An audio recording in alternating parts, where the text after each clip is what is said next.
சுருக்கம் இல்லாம பர்ஃபெக்ட்டா ஒரு ஸ்லீவ் வந்து கட் பண்ணணும் அப்படின்னா, கண்டிப்பா நீங்க இந்த மெத்தட ஃபாலோ பண்ணுங்க.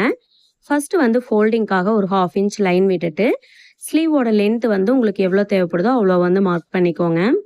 மார்க் பண்ணிட்டு ஸ்கேல் வச்சு இந்த மாரி லைன் போட்டுக்கோங்க. நான் வந்து பை செஸ்ட் ரவுண்ட் வந்து 6 இன்ச் மார்க் பண்றேன். ஸ்லீவோட ரவுண்ட் வந்து 5 இன்ச் மார்க் பண்றேன். அண்டர் ஆர்ம் டிஸ்டன்ஸ் வந்து பார்த்துட்டீங்கன்னா, நான் 2 1/2 இன்ச்சஸ் வந்து மார்க் பண்றேன்.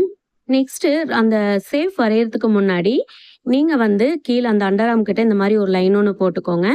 மேல இருந்து ஒரு 1 இன்ச்சும், ஆர்ம் ஹோல் கிட்ட வந்து இந்த மாரி ஒரு 1 இன்ச்சும் வந்து மார்க் பண்ணிக்கோங்க.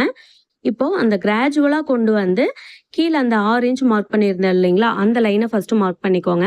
நெக்ஸ்ட் வந்து கவர் தட் எடுக்கறதுக்கு வந்து பார்த்துட்டீங்கன்னா, மேல இருந்து அப்படியே கொண்டு வந்து அந்த 1 இன்ச் வந்து அண்டர் ஆர்ம் கிட்ட மார்க் பண்ணியிருந்தோம் இல்லைங்களா? அந்த இடத்துல ஜாயின் பண்ணிட்டீங்க அப்படின்னா, நமக்கு வந்து பெர்ஃபெக்ட்டான ஒரு ஸ்லீவ் வந்து கிடைச்சிரும்.